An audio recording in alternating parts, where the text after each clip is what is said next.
Bismillahirrahmanirrahim. Rabbi shrah li sadri wa yassir li amri wa hlul 'uqdatam min lisani yafqahu qawli. Allahumma shalli wa sallim wa barik ala habibika Mustafa Muhammadin wa ala alihi wa sahbihi asma'in. Nama ba'du. Ingkang sangat kula hormati Kiai Haji Agus Maksum Fatoni sedanten jamaah hikam ingkang kula hormati. Iki kula boten ngertos acara napa. Iki acara napa niki? Nggih ngaos niki kula insyaallah ngaos 20 menit. Terus mboten niki dirungokno tenan niki. Terus kula cerita kitab hikam niku dikarang oleh masyhure disebut Ibnu Athaillah As-Sakandari. Niku muridipun Abul Abbas Al-Mursi. Ya, muridipun sinten Abul Abbas Al-Mursi.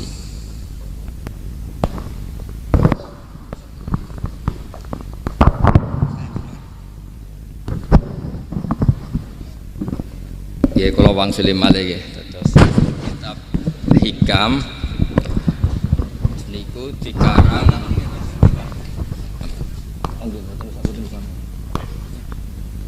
kitab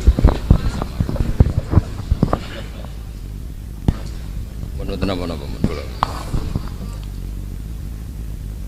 Dados kula wangsuli malih nggih. Dados kitab hikam niku dikarang oleh Ibnu Athaillah napa As-Sakandari. Terus beliau adalah murid dari Abul Abbas Al-Mursi.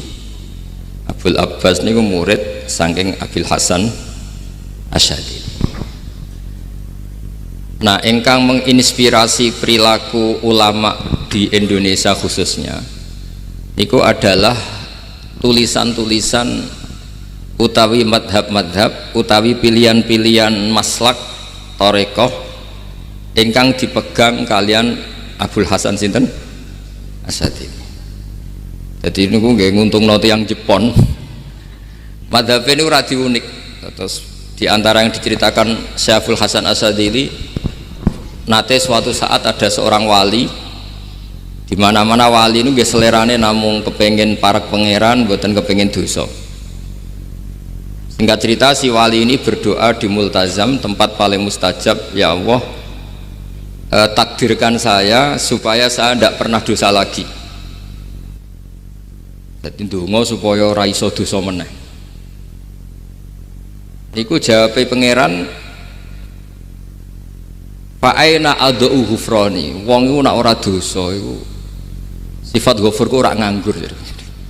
Kok Allah niku wis kadung di sifat ghafur, zat sing akeh napa ngapurane. Dadi umpama donya iku ora ana dosa iku sifat ghafur ku terus piye?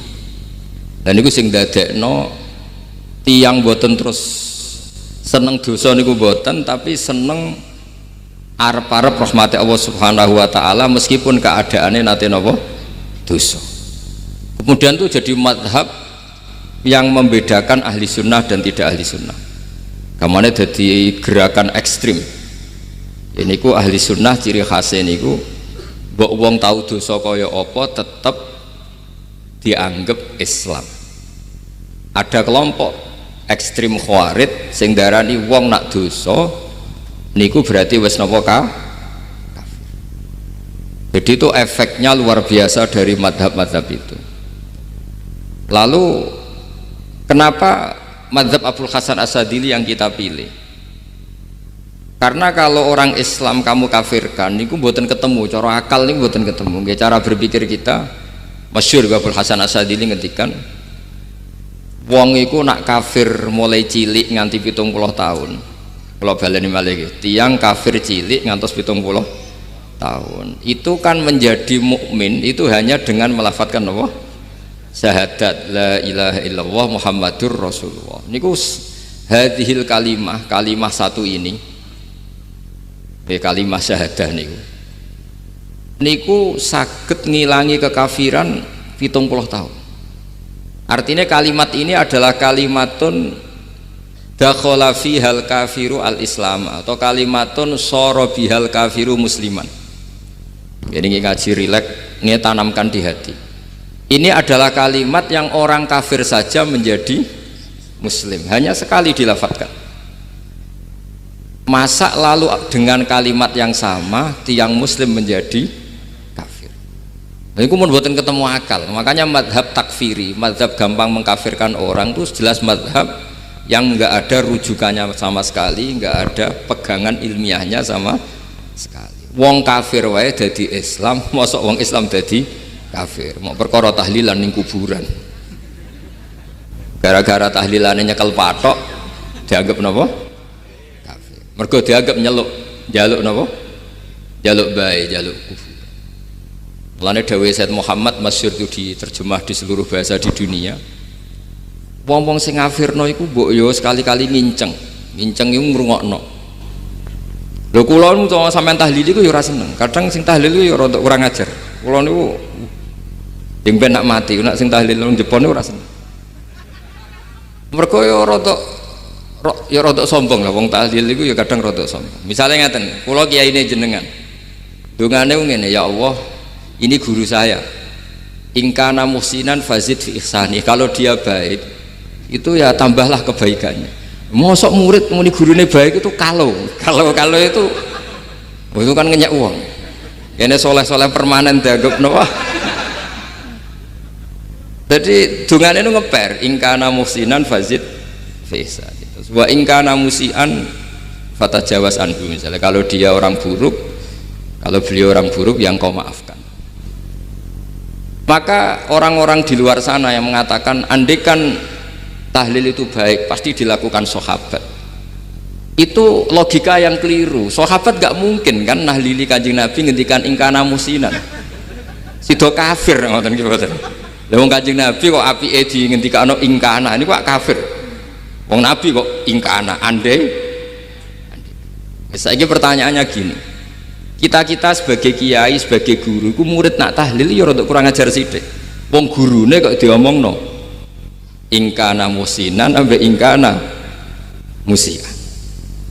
Nah pertanyaannya gini, lepas dari kira rodok kurang ajar lah dalam tahlil itu rodok kurang ajar karena nyebut guru ora kode kana musinan tapi ingkana musinan. Maksudnya kalau sampean sebagai murid kan mendapat kode kana musinan, guru saya benar-benar orang baik, bukan ingkana andekan orang baik.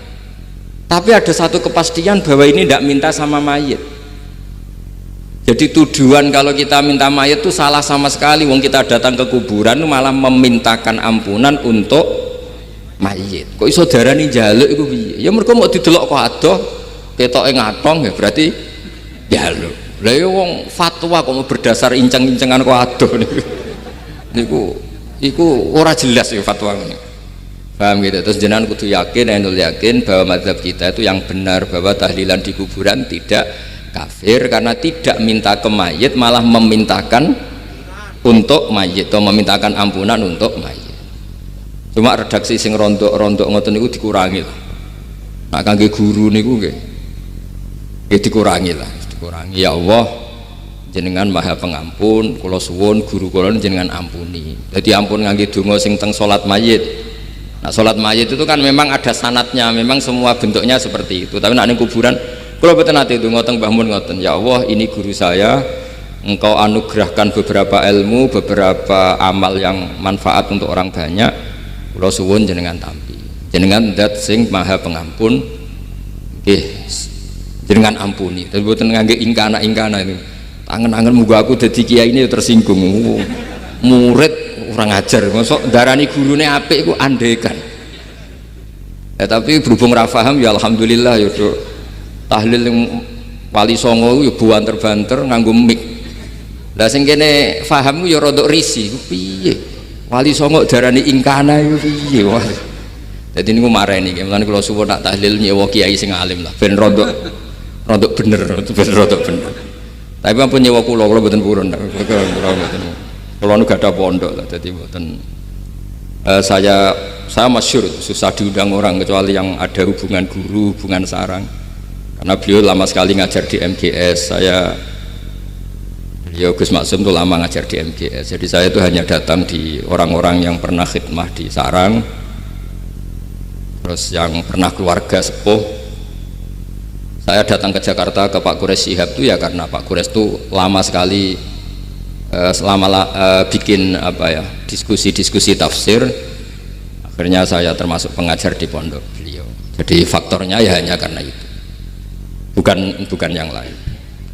Terus kalau suwun jenengan kedah yakin kalau faham takfiri yang memudahkan mengkafirkan orang lain itu faham yang salah, karena itu bahaya. Terus bahaya kedua secara fikih. Secara fikih itu nanti repot. Kalau nanti di salah satu seminar itu sudah mau zuhur, ketemu satu narasumber yang gampang mengkafirkan orang, itu separuh masjid kebetulan mereka banyak yang bisa ngaji itu terus nggak sholat zuhur, nggak sholat zuhur. Ditanya sama mereka, lu kok nggak sholat zuhur, ini sudah masuk waktu, kan sholat hanya wajib untuk orang muslim, kita akan kafir. Ya karena dikafirkan tadi kan, kalau bid'ah kan dikafirkan. Akhirnya sing gak kafir, sholat. Efek dari mazhab itu panjang. Kalau betul faham mereka itu betul, berarti yang sudah kafir, orang kafir itu wajib sholat enggak kan? Itu malah panjang kan, karena terus menjadikan orang Islam tidak tidak sholat. Nanti ke masjid tidak boleh, orang kafir nggak boleh masuk masjid. Itu efek fikihnya panjang. Jadi kalau suwun mazhab Abil Hasan Asyadzili niku dipegang. Nah itu madhab beliau itu implementasinya di kitab Hikam nih, karena Hikam itu putu murid yang paling bisa mengimplementasikan, menjelaskan cara pandang madhab Abul Hasan Asyadzili sing dados thariqah Syadziliyah. Terus ketiga itu cara pandang itu detail itu jelimet, mesti sampean ora kepikiran. Misalnya begini, ketika ada orang salah jenengan marah, itu sebenarnya karena salahnya apa karena hal yang lain? Normalnya orang itu berpikir karena salahnya, itu keliru cara Abul Hasan Asyadzili. Pasti kamu marah itu karena ada hal lain. Misalnya kayak pembantu elek kriting mecahno gelas, mesti langsung gua ngamuk. Alasannya mecahno gelas. Tapi nak sing mecahno iku wong ayu, kowe iso ngamuk. Kowe iso ngamuk wong ayu. Mecahno gelas lah. Kok gelas lemari, ora usah gelas.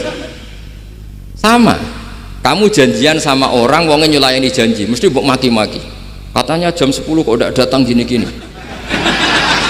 Nah, tapi kalau yang terlambat itu wong sing ngutangi kowe iso ngamuk orang sing ngutangi kowe, atau sing terlambat itu komandannya, atasan kamu, atau kiainya. Artinya gini, ketika kamu marah atas nama terlambat, itu sebetulnya karena terlambat atau karena hal lain. Nah, maksiat juga gitu, cara pikirannya Abul Hasan Asyadzili. Ketika kowe roh misalnya cawe itu maco naik apa lah, ninja atau apa, mesti kowe darani wah seluput suwuk. Tapi nak dikandani, niku putune jenengan. Mesti langsung, ya Allah jenengan sepunten. Jadi sebenarnya kita kebencian sama orang lain itu karena kebetulan itu tidak keluarga kita. Coba kalau itu keluarga kita, pasti kita mikir ulang. Kowe gedeng wong ra salat, mesti sebabnya dua, satu tidak sholat, dua kebetulan itu tidak anak kamu. Kalau itu anak kamu pasti istighfar berhari-hari untuk dimaafkan Allah, bukan maksud no. Tapi kalau orang lain kue maksud. Pertanyaannya sebetulnya kamu benci itu karena tidak sholatnya apa karena plus dia tidak anak kamu? Nah itu pikirannya Abul Hasan kowe ngamuk itu gelas pecah itu perkara itu pecah gelas apa plus yang mecahno elek. Nah itu pecundang kita, itu cara pikiran Abul Hasan. Kita ini pecundang itu enggak fair, apa? Betul fair. Nah itu terus beliau diantaranya punya cerita Nabi Ibrahim itu pernah diangkat ke Allah di alam malakut. Di alam malakut kemudian ini ada di kitab Hikam juz 2 halaman 4 yang di bab ini yang saya baca. Ini cerita terakhir nih pun bantu pun sama tak ngaji suwi-suwi ra mesti paham aduk sediluk. Nak sediluk kan dia alasan kenapa ora paham, salah Gus Pak ngulangi sediluk. Lah nak suwi sampean ra paham malah ribet kan, diulang suwi ra paham goblok tenan berarti kan gitu. Nah ini untuk menjaga harkat dan martabat niku ngajine sediluk mawon dan takoki malaikat. Kenapa ora paham? Saleh Gus Bak ngajine sediluk. Jadi duwe napa? Alibi lah, gak ada napa? Pembelaan. Nabi Ibrahim itu diangkat di alam malakut. Karena beliau seorang nabi melihat orang maksiat, ditanya sama Allah, ya Allah, itu orang-orang maksiat tuh makan dari rizkimu, menempati bumimu dan semua fasilitas yang kau bikin. Lalu menurut kamu gimana Ibrahim? Ya bunuh saja, matikan saja. Sama Allah dituruti. Melihat lagi ada maksiat yang berbeda, selalu Nabi Ibrahim usul itu dimatikan. Jadi Ibrahim pernah jadi garis keras lagi, keras sekali. Lalu suatu saat Nabi Ibrahim itu disuruh nyembelih Ismail. Disuruh nyembelih apa? Ismail. Bareng disuruh nyembelih Ismail, Nabi Ibrahim tanya, ini anak saya ya Allah, ini samratu fuadi, ini buah hati saya, kenapa engkau nyuruh menyembelih? Secara ngetikane pangeran, apa kamu tidak ingat ketika tak angkat di alam malakut beberapa hambaku kamu usul supaya tak bunuh? Cara Jawane, cara Jepone kuwi ora rasane dadi aku iku pangeran sing gawe aku enak wae usul-usul kon mateni jare. Saiki gentenan, saiki anak sebelah. Rumang sama dadi pangeran gak sayang mbek kaula. Kowe tak dadekno nabi ku kon dakwah ora kon mateni. Nabi Ibrahim nangis. Nah inilah perbandingan bagi kita. Sebenarnya saat kita benci maksiat, itu sebetulnya di hati kita itu tidak hanya maksiat, kita ada dak fairnya, plus itu dak orang yang terkait dengan kita. Jika misalnya mau wangkel, misalnya penyanyi sing piye mau wangkel, suatu saat penyanyi ku WA kuwe, masa ya gelem dadi bojomu, ilang mangkelmu kan. Jadi pecundang, kita ini sebetulnya pecundang. Nah, syukur-syukur memang makom kamu sudah tinggi, memang benar-benar benci karena maksiat, paribasane wayu gelembok rabi tetap mangkel. Tapi saya tidak yakin soleh-soleh seperti ini imannya sampai seperti itu, tidak yakin. Dan saya kalau yakin begitu berarti keyakinan salah itu salah dan bodoh itu, karena itu nggak terbukti. Makanya ini kitab baru kalian, kitab hikam, karena ini acara ngaji hikam. Kula waos sedikit mawon kula waos ini jawabannya Nabi Ibrahim ketika disuruh nyembelih Ismail teng halaman 4 juz 2.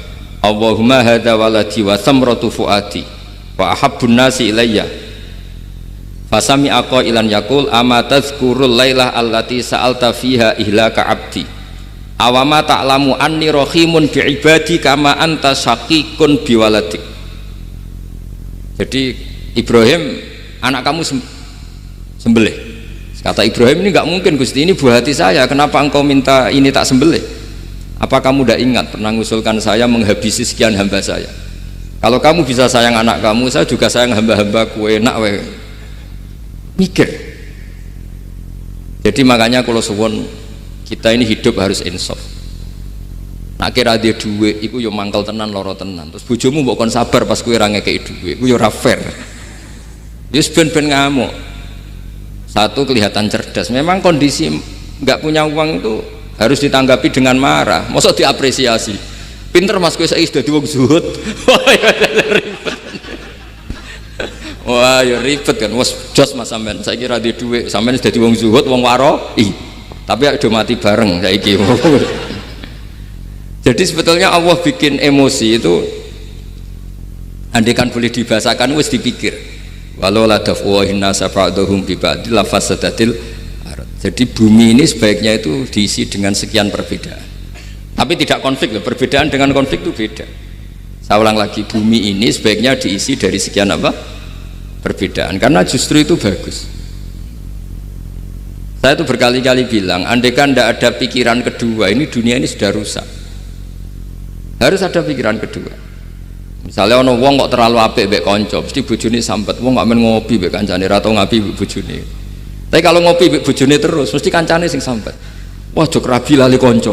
Ribet. Manusa itu ribet. Kados kula dugi mriki ini hormat Gus Maksum. Nggih mungkin tok ganjaran. Tapi untuk dosa sidik-sidik ninggal pondok. Jadi ya sudah. Ya mau tidak mau, karena memang hidup itu tidak banyak pilihan. Ada orang sering ibadah di masjid, sholat itu ya bagus, tapi dia pasti tidak baik dalam sistem sosial. Umpama wong soleh kabeh ning masjid iku donya akeh sing mati. Karena tidak ada tim SAR paling murah. Loh iya kan, wong kecelakaan itu penolong pertama itu orang yang di masjid apa sing tukang ning dalan-dalan. Artinya sing ning masjid iktikaf mesti ra duwe ganjaran nulung wong kecelakaan. Artinya ada kebaikan yang pasti nggak bisa dilakukan orang yang sedang di masjid. Andai kan yang di jalan tuh orang-orang soleh itu wah dunya sebaldatun thayyibatu warabun ghafur. Loh ya betul, Nabi pernah ditanya sahabat, ya Rasulullah kita ini senengane ngegeng di jalan. Ya kata Nabi, ya sudah nggak apa-apa, asal a'tut thoriq haqqaha, ya kamu memberi haknya jalan. Apa itu? Amar ma'ruf nahi mungkar. Maksudnya nahi mungkar gini, misalnya di bus itu ada orang soleh mayoritas, itu sing nyopet ya wedi, mergo mesti ditabuki wong akeh. Kalau yang di perapatan wong soleh kabeh, sing beda itu ya isin, mergo sing perapatan wong soleh kabeh. Nah, masalahnya kira soleh kabeh, kemarin ribet kan gak soleh kabeh. Jadi sebetulnya Indonesia itu aman kalau yang di jalan tuh soleh semua, karena perempuan lewat gak diganggu, ada copet gak berani, semuanya aman. Maka di Islam itu menyebut kebaikan itu jumlahnya banyak sekali. Tidak bisa kamu wah hebat-hebat wong sing nang masjid terus, tidak bisa seperti itu. Andai kan semua orang di masjid, nah ono kecelakaan pertama yang nolong siapa? Nah ono wong golek alamat tuh takok sapa, kabeh ning jero masjid. Ribet kan? Nah, makanya ini Quran bikin aturan wala taq'udu bikulli siratin tu'iduna wa tasudduna an sabilillah. Yang nggak boleh itu duduk di jalan sambil mengganggu atau mengancam hal-hal yang baik. Tapi kalau duduk di jalan justru membantu hal-hal yang baik, maka ini disyariatkan oleh Islam. Jadi ini kita harus mulai mikir ya. Jadi walhasil ngendikane kitab Hikam, bayangkan yang maksiat itu anak kamu, istri kamu. Pilihan kamu itu memaafkan dan minta dimaafkan oleh Allah. Tapi ketika orang lain kamu minta supaya dilaknati Allah, ini tidak fair. Jika kita diajari guru-guru kalau minta ampun ighfirli wali walidayya wali jami'il muslimina wal muslimat, masih dikata wali jami'il muslimina al muslimat wal mu'minina wal mu'minat. Itu filosofi yang luar biasa, kata jami' semuanya ya Allah engkau maafkan. Bukan keluarga saya tok, siapapun yang berkontribusi terhadap Islam ini engkau maafkan.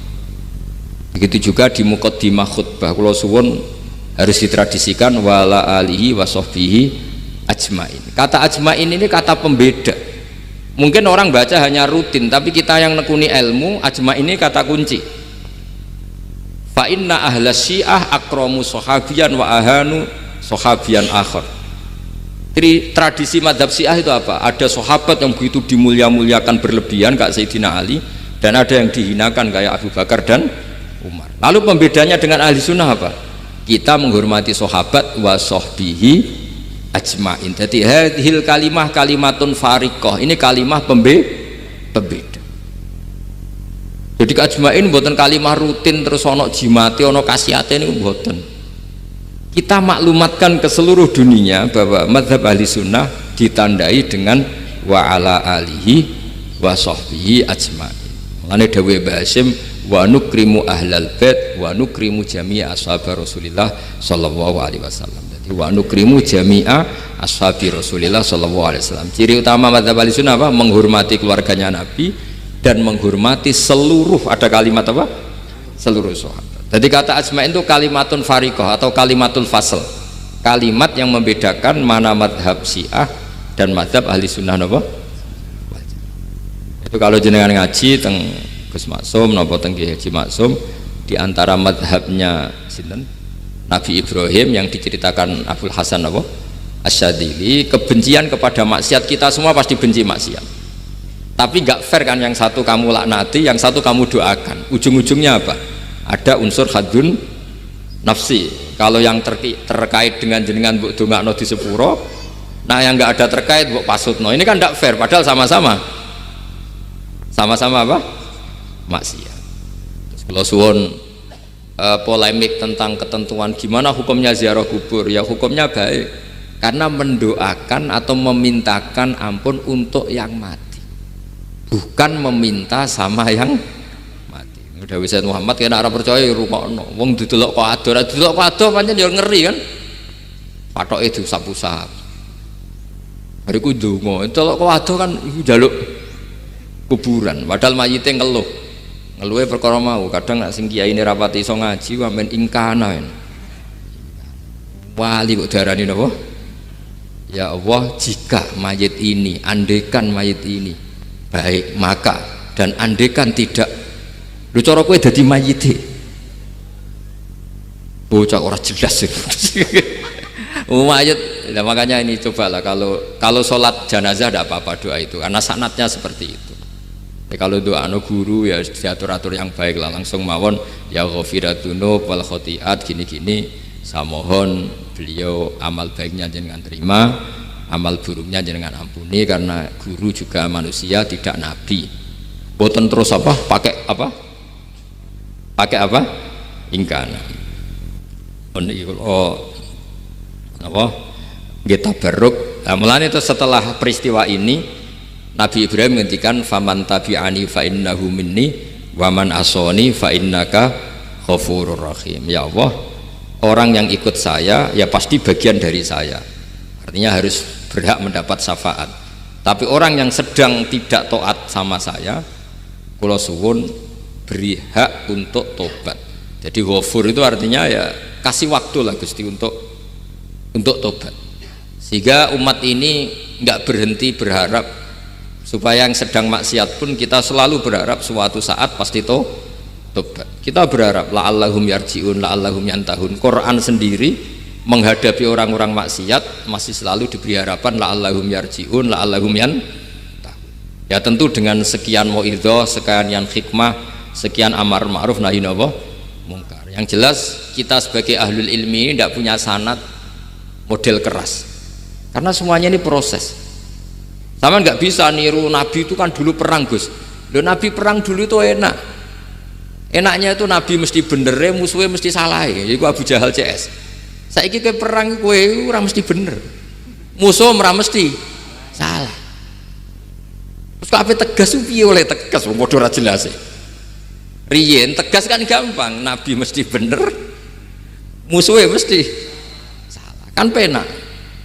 Anak sampean, wah sampean masih macake santri ini, cara tukaran mbek tanggamu ora mesti tak bela. Ya mergo ora mesti bener. Wong bapak anak cerita kula, ana imam masjid sepuh, istiqomah geger mbek pengurus takmir. Ya kadang bener sing canom-nom.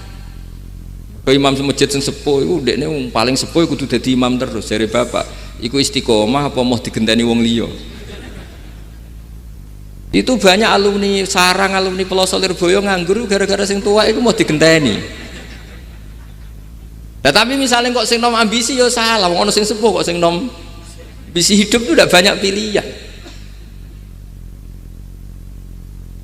Artinya gini loh, di wilayah istihad, di wilayah mikir itu potensi salah itu ada. Ya wow, kena abot keluargamu mesti sering ninggal bojo. Nah abot bojo mesti mengabaikan ibu kamu, saudara kamu. Nah ngono sing imbang Gus, rai-rai pas-pasan wangi limbang. Ndak segampang itu ngelola keseimbangan itu ndak gampang. Karena hidup itu wakana bena dzalika qawama itu ngukurnya ndak gampang. Misalnya sampean sholat soft awal terus, ini ada ulama yang kritik meskipun sholat awal paling apik. Kowe iku sapa kok ngarep terus koyok paling bener. Jebule kok ngarep jebule salah. Lah yo kan kuatah. Orang maksa sholat awal terus nang Mekah, jebule salah. Jadi ono juga wali yang kalau sholat tuh nggak guri, ditakoki, kenapa kowe sering nggak guri? Aku iku isin. Madhep pangeran kok hebat wae kok ngarep. Banyak juga cara pandang ini karena wilayah istihad. Napa wilayah napa? Wilayah istihad itu kayak iya kayak enggak. Makanya dalam masa misalnya gini contoh paling gampang. Kalau ada boto gaweane wong Rembang ya wong Blora, itu kan sering kena teletong, dan teletong itu jadi materinya. Ono sapi ngising ning kono dibaro terus diolah jadi boto. Terus kemudian boto ini jadi masjid. Itu najis apa enggak? Najis kan, karena disuci nggak bisa, materinya najis. Itu hanya boleh di mazhab Abu Hanifah. Abu Hanifah itu mengatakan alatut tadhir itu 3, air, turab, debu, dan anar, api. Alasannya mazhab Abu Hanifah, orang mukmin yang dosanya banyak itu disucikan dengan api neraka. Berarti api itu min alatit tadhir, Sebab itu boto yang sudah dibakar itu otomatis suci. Tapi saya berkali-kali fatwa, tidak boleh dikiaskan kalau kamu tidak ada air terus nyolder air, nggak boleh. Nanti ada orang mandi junub pakai api. Mau ora karu-karuan. Ya sudah, contoh itu hanya nggo boto mawon, aja mbok praktekno nak wudu ra ono banyu berarti oleh nganggo solder ya ndak. Tapi itu kan ilmu. Ilmu itu ya seperti itu. Akhirnya beberapa materi yang dari najis asal sudah ngalami pembakaran itu cara madzhab Abi Hanifah dianggap suci, kayak boto, kayak keramik atau peso. Dulu beberapa materinya peso ya kadang ada materi yang najis. Tapi ini sudah ngalami pembakaran, maka dihukumi suci. Mungkin kalau contohnya aja go wudu lah, semuanya pesan gua aja digo wudu, aja digo mandi junub. Misalnya iwak itu kalau besar, cara Syekh Nawawi Banten itu tae cek dianggap najis karena bentuknya besar. Sekian intikal madzhab Abu Hanifah, mun digoreng mun kena api, mun dibakar mun kena api. Jadi berarti pun apa? Suci. Nah itu jenenge madzhab. Jadi madzhab itu orang itu berpikir kemudian kayak iya kayak enggak. Makanya terus ada apa ijtihad. Nah, makanya dalam ranah ijtihad itu orang nggak boleh saling menyalahkan, ya sudah itu sama-sama mungkin. Makanya kalau dalam ilmu usul fikih disebutkan ra'yuna shawabun yahtamilul khata' wa ra'yuka khata'un yahtamilus shawab. Pendapat saya itu benar tapi ya mungkin salah, pendapat Anda salah tapi juga mungkin benar. Ini yang menjadikan ahli sunnah wal jamaah itu fleksibel. Fleksibel itu rileks. Karena di luar masalah usuluddin, masalah tauhid, itu ya mesti begitu. Sampean sering silaturahim ning kanca-kanca ning dulur-dulur. Apik. Tapi takokno bojomu, wong kok amen lunga. Karena terus kadang silaturahim nak keseringan yo keliru. Silaturahim jam 09.00 wae wong kerja. Maksudnya piye? Ini kan makanya terus ada orang cara mencintai Nabi itu nggak pernah sowan. Ditanya, loh kamu itu mencintai Nabi kok udah pernah sowan? Ya karena kalau saya sowan ganggu Nabi dong. Nabi kan punya anak, punya keluarga.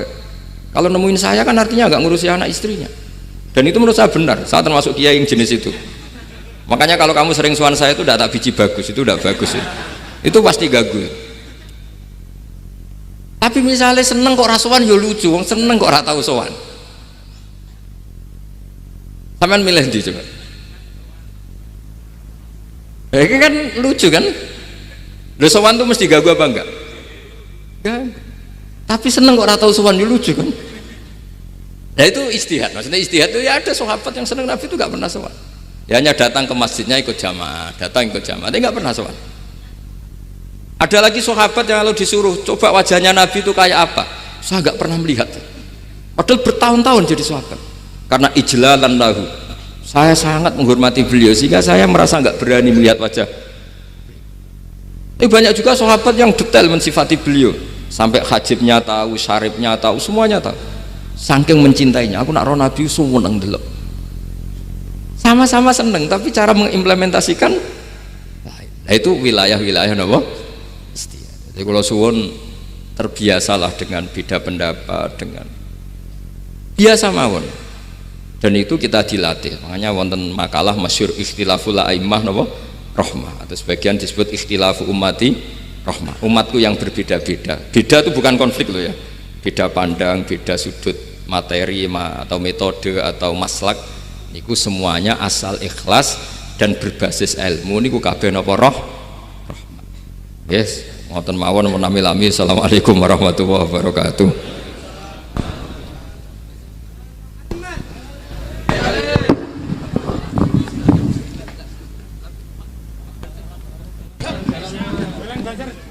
Jalan, jalan.